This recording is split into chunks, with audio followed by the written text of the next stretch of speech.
I got so much motherfucking design on right now. Break it down, bring it back, make it clap. I got 3 old thoughts, new guap, wear that thing. Bitches on my line, and you know.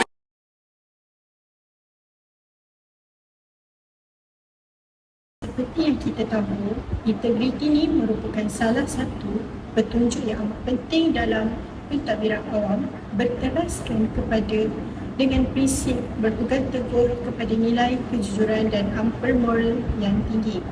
Integriti ini menunjukkan bahawa sejauh mana tindakan yang mereka jalankan semasa berada di dalam sektor awam akan tetapi daripada itu, ia dapat mempengaruhi tingkah laku masing-masing. Tingkah laku amat penting kerana ia merupakan nilai moral dan etika yang menjadi perhatian dalam kalangan masyarakat. Sesetengah penjawat awam terlibat dengan membuat dasar-dasar iaitu berkaitan dengan rakyat. Oleh itu, teknik penyampaian ini perlu diperkukuhkan lebih awal dari segi nilai, keperhatian tugas serta bertanggungjawab untuk membuatkan sesuatu dasar itu bagi mencapai objektif yang telah ditetapkan. Baiklah, seterusnya iaitu isu integriti dalam kalangan penjawat awam. Integriti merupakan kejujuran dan kepatuhan dalam menjalankan tanggungjawab yang telah ditugaskan. Peningkatan isu integriti dalam pentadbiran awam berlaku apabila wujudnya gejala sosial, diskriminasi, jenayah kuala putih, rasuah, penindasan dan penyalahgunaan kuasa. Antara isu yang menyebabkan integriti dalam kalangan penjawat awam ialah budaya rasuah yang sudah lama muncul sejak masyarakat tradisional lagi. Ini sering berlaku dalam kalangan pekerja terutamanya penjawat awam. Mereka lebih mengejarkan wang dan keuntungan berbanding sikap integriti terhadap majikan mereka. Seterusnya ialah penjagaan dan pengurusan masa. Sikap penjawat awam yang malas ketika melakukan pekerjaan mereka akan melambatkan kelancaran proses kerja di sesebuah pentadbiran.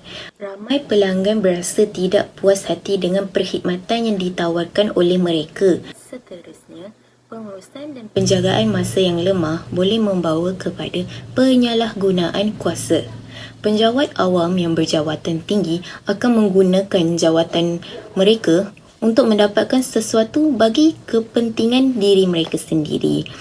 Orang yang berjawatan tinggi juga akan mengambil pekerja baharu berdasarkan cita rasa sendiri dan bukanlah seorang calon yang betul-betul layak mendapatkan pekerjaan tersebut. Masalah yang menimbulkan isu integriti ialah gangguan seksual datang dalam pelbagai bentuk, sama ada fizikal, lisan, bukan lisan, psikologi dan juga visual. Jika isu-isu ini tersebar luar daripada organisasi, maka prestasi sesebuah organisasi akan menurun. Faktor-faktor berlakunya masalah integriti. Faktor pertama adalah faktor ketulusan. Integriti dan ketulusan adalah faktor penting untuk sebuah organisasi itu berjaya. Ketulusan merujuk kepada pekerja yang tidak jujur dalam menjalankan tugasnya. Sebagai contoh, pekerja penyata kewangan yang tidak tulus akan menyebabkan aktiviti penyelewengan dan penipuan sukar untuk dikesan. Oleh itu, wujud kod etika dan tingkah laku perniagaan bagi menyelaras prosedur dengan piawaian pengurusan sektor awam. Faktor kedua pula adalah faktor kawalan dalaman yang lemah. Kawalan dalaman yang lemah akan menggalakkan risiko penipuan disebabkan tiada semakan dan imbangan dilakukan dalam pengurusan sektor awam. Selain itu, kawalan dalaman yang lemah menyebabkan ketidakcekapan organisasi kerana pekerja boleh membuang masa di tempat kerja. Kesannya produktiviti dia akan menurun, kos organisasi akan meningkat, seterusnya merugikan organisasi. Oleh itu, pentingnya ada semakan dan juga imbangan serta pemantauan pekerja dari semasa ke semasa. Faktor yang ketiga pula adalah faktor tekanan kerja. Hal ini kerana pekerja yang tertekan tidak mampu untuk memberikan 100% komitmen terhadap kerjanya, di mana dia akan membuat kerja sambil lewa sehingga dia boleh melakukan kesalahan salah laku lain dalam tugasannya. Faktor yang terakhir pula adalah kekurangan accountability. Faktor ini merujuk kepada organisasi yang mengamalkan pengurusan bebas di mana pekerja tidak perlu bertanggungjawab ke atas kesalahan mereka. Sebagai contoh, apabila pekerja yang membuat salah tidak akan dihukum, akan menggalakkan budaya yang tidak beretika itu diterima. Oleh itu, penting adanya dasar dan juga hukuman untuk mengelakkan tingkah laku tidak beretika berulang. Hukuman boleh dibuat melalui peringkat di mana bermula daripada tindakan bertulis dan lisan sehingga pergantungan dan juga pelucutan jawatan. Saya akan menerangkan bahagian cara mengatasi melalui teori tingkah laku. Teori tingkah laku ini juga dikenali sebagai behaviorisme. Teori ini menumpukan pada pemahaman dan menerangkan tingkah laku manusia berdasarkan tindakan yang boleh dilihat dan juga diukur. Teori ini penting dalam konteks penjawat awam di Malaysia disebabkan prestasi dan juga teori ini memahami prinsip tingkah laku menyebabkan penjawat awam mendapat keselesaan bekerja serta membolehkan produktiviti menjadi lebih cemerlang. Teori tingkah laku juga mempunyai hubungan yang signifikan dengan integriti. Ia boleh menggalakkan kelakuan beretika dan accountability dengan adanya integriti yang tinggi dalam teori tingkah laku tersebut. Teori yang kedua adalah teori hierarki keperluan. Teori ini dikemukakan kerana setiap individu mempunyai tahap keperluan yang berbeza dan keperluan ini boleh disusun ke dalam struktur hierarki.